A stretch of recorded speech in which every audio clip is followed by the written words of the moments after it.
सरकार सोने पर इंपोर्ट ड्यूटी और बढ़ाने वाली है। सरकारी फाइनेंशियल इंस्टीट्यूशंस अब अर्थ सरकारी बॉन्ड से डॉलर जुटा पाएंगे। इसके अलावा टैक्स फ्री बॉन्ड लाने की भी योजना है, लेकिन सरकार के इन कदमों से जमीन पर कुछ बदल नहीं रहा है। रुपए में कमजोरी बढ़ गई है और इसके साथ ही बाजार की तेजी में भी कमी आई है। बाजार को फिक्र है बढ़ते करंट अकाउंट घाटे की, बाजार को फिक्र है सुस्त पड़ती इंडस्ट्री की, और बाजार को फिक्र है कंपनियों के खराब नतीजों की और बैंकों के बढ़ते एनपीए की। ऐसे में इकोनॉमी को किस दवा की जरूरत है और क्या वित्त मंत्री के पास इसके इलाज हैं भी या नहीं, इस पर हमारी खास पेशकश। हमारे साथ हैं मणिपाल यूनिवर्सल के चेयरमैन टीवी मोहनदास पाई, केयर रेटिंग्स के चीफ इकोनॉमिस्ट मदन सबनविस, नेटवर्क 18 के वेब और पब्लिशिंग डिवीजन के editor in chief are Jagannathan और ब्लू ओशन कैपिटल एडवाइजर्स के फाउंडर और सीईओ निपुण मेहता। जेंटलमैन, आप सबका स्वागत है सीएनबीसी आवाज पर। सबसे पहले जगन्नाथन जी, आपसे शुरुआत करना चाहूंगा। हमने देखा आईआईपी बेहद कमजोर आंकड़े आते हुए नजर आए, फैक्ट्री आउटपुट वहां पे श्रिंक होता हुआ नजर आ रहा है, करंट अकाउंट डेफिसिट को फाइनेंस करने का एक बड़ा चैलेंज है, इनफैक्ट उसे कंटेन करने का एक बड़ा चैलेंज है सरकार के पास, उसके सामने। किस हद तक हालात इकोनॉमी के अर्थव्यवस्था के इस समय गंभीर होते हुए नजर आ रहे हैं?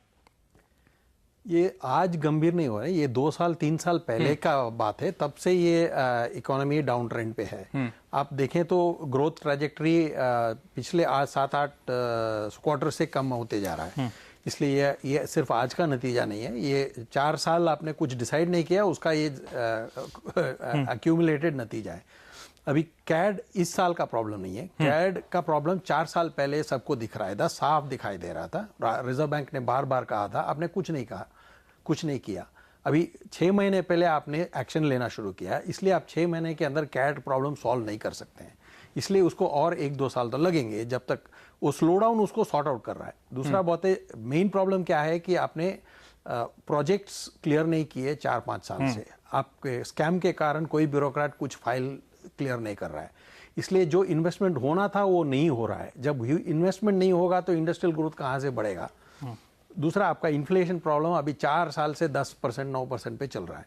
अभी स्लो डाउन के कारण इन्फ्लेशन कम हो रहा है, लेकिन इस मामले में अभी आप अभी कंज्यूमर प्राइस इंफॉर्मेशन अभी भी 9.5%, 9.6% पर है। इसलिए ये सब मिनिमम 2 साल लगेंगे इनको सॉर्ट आउट करने। 6 महीने कुछ रिफॉर्म करने से कुछ नहीं होने वाला है, इससे थोड़ा टाइम लगेगा।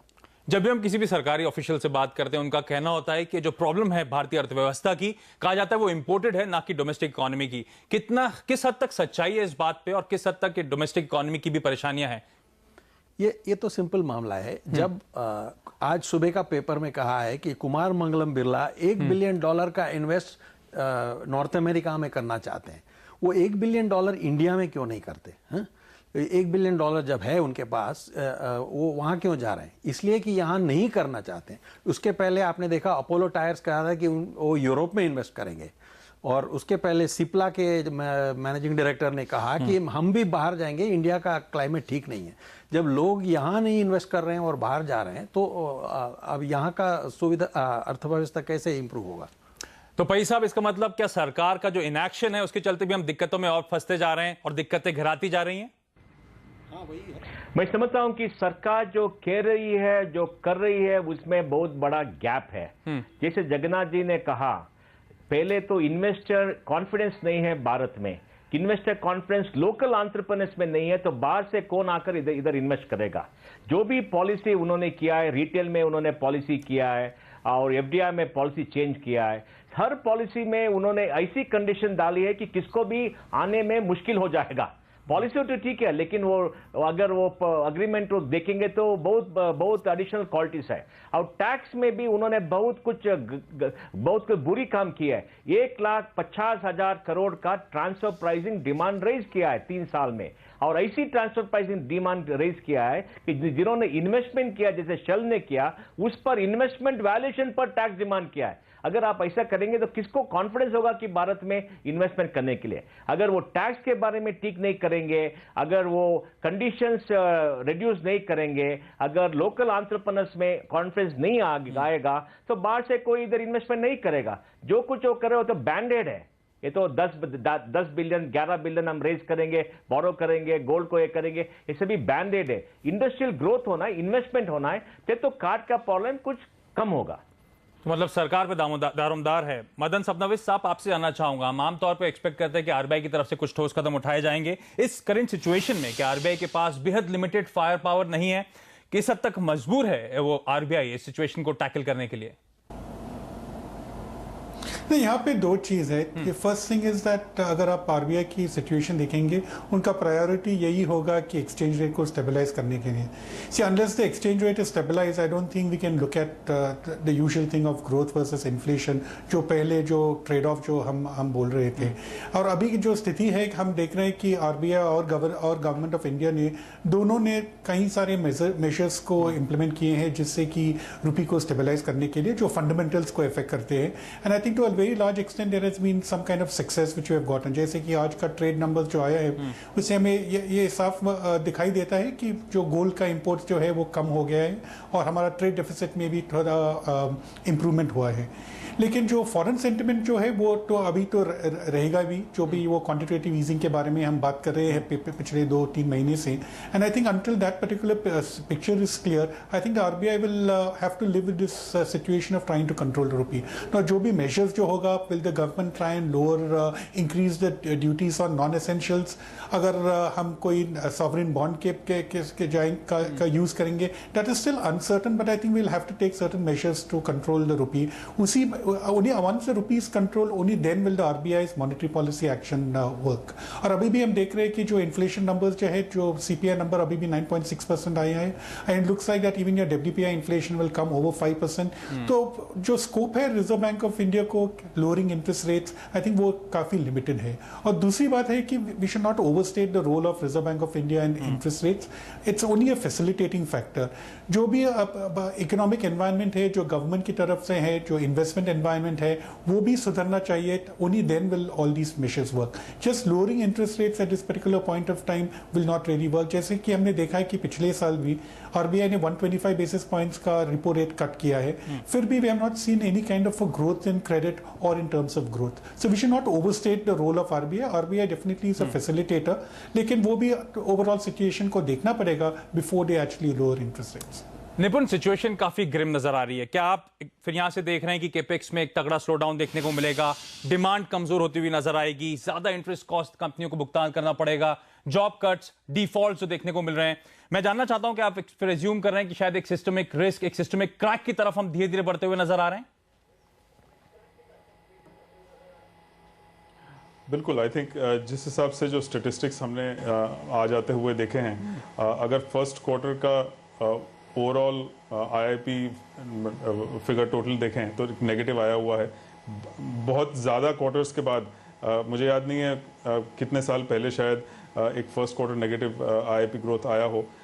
लेकिन under such circumstances and the fact that rupee इतना वॉलेटाइल है, इन्फ्लेशन अभी भी हाई लेवल पे है, एट द सेम टाइम कोई फ्रेश इन्वेस्टमेंट्स नहीं हो रहे हैं, बैंकिंग सेक्टर कुछ हद तक ग्रोथ दिखा रहा है, लेकिन on the basis of retail loans, auto loans, agri loans, ये सब बेसिस पे दिखा रहा है। लेकिन जो credit growth overall corporate sector को जो ग्रोथ होना चाहिए वो नहीं दिख रहा है। एंड क्लियरली आई थिंक जब तक इंटरेस्ट रेट्स हाई रहेंगे, जब तक एडिशनल इंक्रीमेंटल रिटेल डिपॉजिट्स हैं उनका बेनिफिट पास ऑन नहीं होता है in terms of lower interest rates for loans to the corporate sector, जब तक ये नहीं होता है इन्वेस्टमेंट साइकिल टर्न अराउंड होना मुश्किल है। एक कॉर्पोरेट कॉन्फिडेंस की, बिजनेस कॉन्फिडेंस की जो लो है उसकी बात तो इंक्रीमेंटल है ही। I mean beside the interest cost there is clearly lack of business confidence that is there, and that comes out of the lack of decision making and policy making that is there। तो ऐसे माहौल में clearly investment cycle का turn around होना बहुत मुश्किल लग रहा है। आई थिंक इन्वेस्टमेंट साइकिल तब टर्न अराउंड होती है जब जनरली कॉर्पोरेट्स सिग्निफिकेंटली प्रॉफिटेबल हों, उनके वर्किंग कैपिटल लोन्स हों या in total overall interest cost हो वो कंट्रोल में हो। करंटली यही सब चीज कंट्रोल में नहीं है तो इन्वेस्टमेंट साइकिल टर्न अराउंड होने का सवाल ही नहीं आता है। So we are still some time away for that investment cycle to turn around beside the business confidence to come in. तो हालात बिगड़ सकते हैं, यहाँ से हालात इस समय काफी गंभीर हैं। लेकिन ब्रेक लेते हैं, ब्रेक के बाद समझने की कोशिश करेंगे कि क्यों सरकार, आरबीआई ने जो अब तक तमाम स्टेप्स उठाए हैं उससे हालात सुधरे नहीं है, और एक्चुअली सरकार को या फिर आरबीआई को क्या करना चाहिए जिससे इमीडिएटली यहाँ पे हालात सुधरते हुए नजर आए।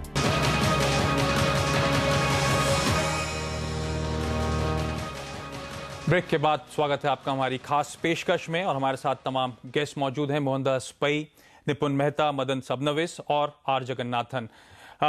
मदन सबनविस, आपसे जानना चाहूंगा, आरबीआई ने हाल में जो कदम उठाए थे उससे शॉर्ट टर्म रेट्स बढ़ते हुए नजर आए। हालांकि आरबीआई ने स्पेसिफिकली कहा था कि ये बहुत शॉर्ट टर्म के लिए मेजर्स नजर आ रहे हैं, लेकिन लगता नहीं है। मैं आपसे जानना चाहता हूं कि अब एक लाइक्लीहुड बिल्डअप हो रहा है कि यहां से शायद सीआरआर, शायद रेपो रेट्स में बढ़ोतरी होती हुई नजर आ सकती है, दिक्कतें एस्केलेट हो सकती हैं।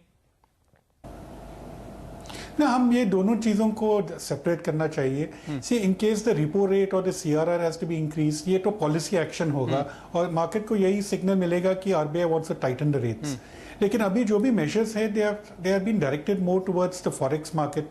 जो भी एक्सेस लिक्विडिटी है बैंक्स के साथ, there was a feeling that वो स्पेक्युलेटिव एक्टिविटी में जा रहा था, जिससे कि ये rupee was becoming weak. So जो भी मेजर्स आरबीआई ने इन्वोक किया है वो इसी का कारण यही था कि शॉर्ट टर्म लिक्विडिटी को कंट्रोल करने के लिए, and it looks like that it has succeeded to a very large extent. So I think the two things have to be separated. और अभी जो आरबीआई का पोजीशन है कि रिपो रेट को नहीं छूने के लिए, जैसे कि क्रेडिट पॉलिसी में there was no action taken, and my own sense is that this will be the policy which they'll carry on with, because they don't want to really signal that they want to tighten interest rates at this point of time. लेकिन short term liquidity पे जरूर असर रहेगा, and I think that will continue until such time that the rupee stabilizes. Jagannath साहब, ये दिक्कत है बाजार में, जो पूरे कैलकुलेशन सब हेवायर जाते हुए नजर आ रहे हैं। FY14 एक्सपेक्टेड था वो समय होगा जब दरों में एक्चुअली कटौती देखने को मिलेगी, अब तो हाईली अनलाइकली नजर आता है। मैं आपसे जानना चाहता हूं, आप इंटरेस्ट रेट्स यहां से किस तरह से पैन आउट होते हुए देख रहे हैं, और एक्चुअली फोर्सिबल फ्यूचर में दिख रहा है आपको कटौती होती हुई दरों में? नहीं, 3 कारण हैं क्योंकि इंटरेस्ट रेट कम हो नहीं सकते एटलीस्ट नेक्स्ट 6 महीने में। एक तो शॉर्ट टर्म रेट्स ऑलरेडी आपने बढ़ा दिया, अभी रघुराम राजन का पहला पॉलिसी आएगा सितंबर बीच में। लेकिन प्रॉब्लम यह है कि बैंक्स के एनपीएस बहुत बढ़ रहे हैं। अभी आपने बैरली टिप ऑफ द आइसबर्ग देखा है, और इकोनॉमी का स्लो डाउन अगर और भी स्लो हो गया तो और भी एनपीएस बाहर निकले आएंगे। जब एनपीएस बढ़ेंगे, बैंक्स खुद इंटरेस्ट रेट घटाना नहीं चाहेंगे क्योंकि उनको लॉसेस कवर करने पड़ेंगे, इसलिए एक और कारण है। दूसरी बात यह है कि अगर करंट सितंबर से अगर फेड ने टेपरिंग शुरू किया अपने क्वांटिटेटिव ईजिंग का पॉलिसी को, तो फिर वापस आउटफ्लोज हो सकते हैं। उस आउटफ्लो में अगर आप इंटरेस्ट रेट घटाएंगे तो और भी प्रॉब्लम्स होगा। इसलिए सितंबर पॉलिसी में मुझे नहीं लगता है कि कोई रिडक्शन होने वाला है। इनफैक्ट थोड़ा इंक्रीज हो भी सकता है, लेकिन अगर रुपया 65 पे चला गया तो आप क्या करेंगे? मुझे नहीं लगता है कि ऐसा कोई स्थिति है जहां पे इंटरेस्ट रेट कम होंगे। निपुण, क्योंकि जगन्नाथन साहब ने खासतौर पे बैंक्स की बात करी, वो स्पेस जिसे आप क्लोजली ट्रैक करते हैं, दिक्कत की बात है कि स्लो डाउन तो है ही है, अब वो स्लो डाउन काफी हद तक प्रोलॉन्ग होता हुआ नजर आ रहा है। जो बैंक्स के एनपीएस अब रिपोर्ट हो रहे हैं, मैं जानना चाहता हूं किस हद तक अब सिचुएशन ग्रिम होती हुई नजर आ रही है, कंसर्निंग होती हुई नजर आ रही है, और हालात कितने गंभीर आप एंटिसिपेट कर रहे हैं यहां से हो सकते हैं? देखिए, जो मिड साइज्ड पीएसयू बैंक्स हैं उनमें तो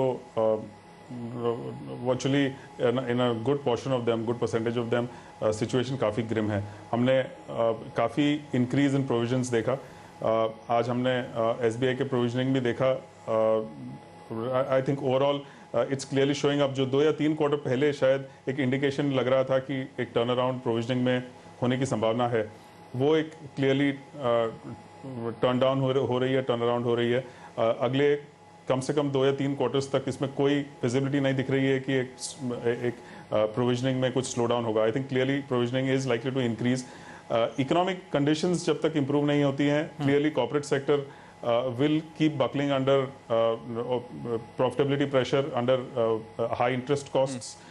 जितना भी ऑपरेशनल कॉस्ट्स में बचत होनी थी, हमने पिछले कई क्वार्टर्स में टॉप लाइन ग्रोथ नहीं हो रहा है, उसकी वजह से फिर भी प्रॉफिटेबिलिटी मेंटेन रही थी। वो ऑपरेशनल कॉस्ट्स में सेविंग्स जो भी हो रहे थे, उसमें जितना भी सेविंग होना था वो कॉर्पोरेट सेक्टर में देख लिया, लेकिन इंटरेस्ट कॉस्ट कहीं किसी तरह से घट नहीं रही है। जब तक ये नहीं होता है, clearly if there is no increased profitability, banking sector पे स्ट्रेन आना है। At the same time fresh loans नहीं हो रहे हैं बैंकिंग सेक्टर के, जो इन टर्म्स ऑफ ग्रोथ या इन terms of credit growth in the corporate sector जो कैपेक्स में रिफ्लेक्ट करता है, वो नहीं हो रहा है। तो I think mid sized PSU banks में तो क्लियरली स्ट्रेन दिख रहा है। लार्ज साइज्ड बैंक्स में कुछ हद तक because of their overall size एक प्रॉफिट पे सिग्निफिकेंट इम्पैक्ट नहीं पड़ रहा है, लेकिन इन एब्सोल्यूट टर्म्स एनपीएस बढ़ते जा रहे हैं। प्राइवेट सेक्टर बैंक्स में हमने बहुत ज़्यादा इसका इम्पैक्ट अभी तक नहीं देखा है, लेकिन gradually you could move towards that over the next 2 or 3 quarters if the economy doesn't really show any signs of turnaround. So banking sector पर definitely strain लग रहा है, which could sustain over the next few quarters. चलिए, वक्त है एक छोटे से ब्रेक का। ब्रेक के बाद भी इस चर्चा को जारी रखेंगे।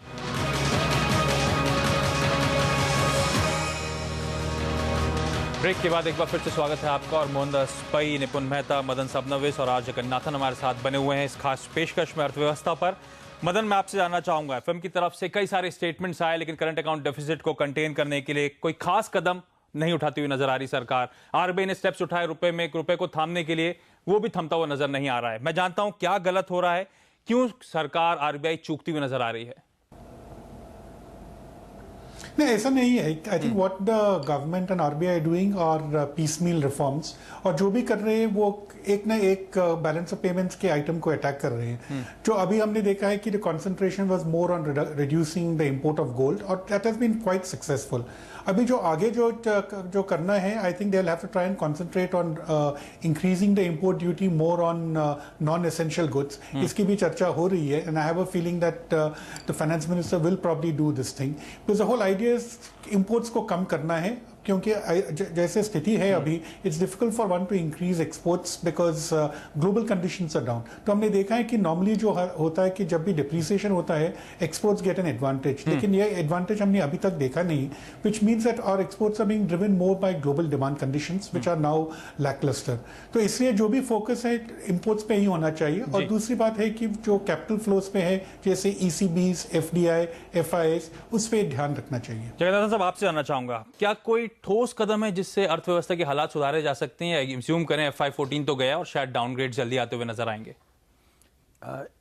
मेन एरिया जहां आप डायरेक्ट इम्पैक्ट कर सकते हैं, वो आप फिस्कल डेफिसिट को अगर कंट्रोल में रखें। अगर आप दो काम कर सकते हैं, आप प्रोजेक्ट्स को स्पीड अप कर सकते हैं जहां से इन्वेस्टमेंट स्टार्ट हो, और फूड सिक्योरिटी बिल को अगर आप डिसीजन लें कि इसमें सिर्फ अल्ट्रा पुअर को ये साल हम देखेंगे, ओनली आर्थिक स्थिति जब इंप्रूव होने के बाद बाकी को देंगे। अभी आप 67% लोगों को देने वाले हैं। अगर ये साल अगर आप ये काम शुरू कर दिया तो ये स्थिति बिगड़ जाएगी। और वैसे भी आपका रेवेन्यूज बहुत फार बिलो बजट एस्टिमेट हो रहे हैं, और एक्सपेंडिचर हाफ ईयर का फिस्कल डेफिसिट आपने खत्म कर दिया 3 महीने में, और 9 महीने बाकी हैं, और अभी क्या करेंगे? इसलिए इस स्थिति में अगर आप फूड सिक्योरिटी बिल को इम्प्लीमेंट करेंगे, आपका स्थिति और भी खराब हो जाएगा। और क्या नहीं करना चाहिए, आपको रुपये को कुछ नहीं करना चाहिए। अगर आप उसे फिर 59-60 पे लाना चाहेंगे तो आप का रिजर्व्स और बहुत ही कम होगा, और सॉवरेन बॉन्ड्स की कोई जरूरत नहीं है। अपने आपको पहले देखना पड़ेगा 172 बिलियन डॉलर्स का नेक्स्ट 12 मंथ्स में आपका पेमेंट है, वो आप देखिए कैसे पे करेंगे शॉर्ट टर्म डेट। भाई साहब, मैं आपसे जानना चाहता हूं, क्या ये समय आ नहीं चुका कि हम अब रुपए की कमजोरी को लेकर क्रिप ना करें और शायद इसे एक अपॉर्चुनिटी के तौर पर ट्रीट करें एक्सपोर्ट्स को बूस्ट करने के लिए? क्या ऐसा नहीं किया जा सकता? देखिए, एक्सपोर्ट्स को बूस्ट करने के लिए जैसे कहा गया कि ग्लोबल डिमांड तो कम है, मैं समझता हूं कि FII investment, real estate investment और इंफ्रास्ट्रक्चर इन्वेस्टमेंट को ध्यान देना चाहिए।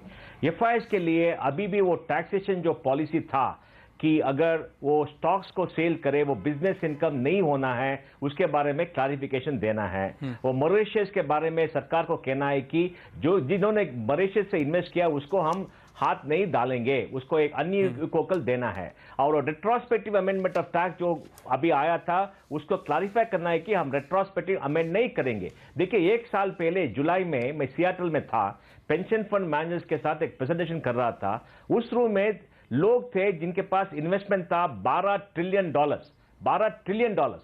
इन्वेस्टमेंट प्रेजेंटेशन के बाद मैंने पूछा कि कौन इन्वेस्ट कर रहा है भारत में? सब लोगों ने कहा कि हम इन्वेस्ट नहीं करेंगे। मैंने पूछा क्यों? उन्होंने बोला कि देखिए, आपने तो 60 साल के पहले से टैक्स का लॉ अमेंड किया, हम आपके देश पर कॉन्फिडेंस नहीं है, अभी फॉरेन इन्वेस्टर्स को भारत पर कॉन्फिडेंस नहीं है। जो कुछ सरकार कर रही है, जो कुछ वित्त मंत्री कह रहे कि हांगकांग जाके, न्यूयॉर्क जाके तो वो आएंगे, वो नहीं आएंगे। इसलिए जो ट्रांसफर प्राइसिंग का प्रॉब्लम है, जो FII टैक्सेस का प्रॉब्लम है, जो रेट्रोस्पेक्टिव अमेंडमेंट का प्रॉब्लम है, वो सब क्लैरिफाई करके अन्य को के लिए कहना पड़ेगा। लास्टली, रियल एस्टेट और जो इंफ्रास्ट्रक्चर का इन्वेस्टमेंट में बहुत रेस्ट्रिक्टिव क्लॉजेस है। अगर वो रेस्ट्रिक्टिव क्लॉजेस निकलेंगे तो मैं समझता हूं कि करीब 10-20 बिलियन डॉलर्स का इन्वेस्टमेंट एक 6 महीने में या 1 साल में आ जाएगा। उसमें कुछ सुधार। निपुण, आपसे एक आखिरी सवाल लेना चाहूंगा। कहा जाता है जब इकोनॉमी के, जब बाजार के हालात बेहद खराब होते हैं तो एक अपॉर्चुन टाइम होता है, गोल्डन समय होता है एक पोर्टफोलियो कंस्ट्रक्ट करने का। क्या वो समय आ गया है? आपका इन्वेस्टमेंट अप्रोच क्या है?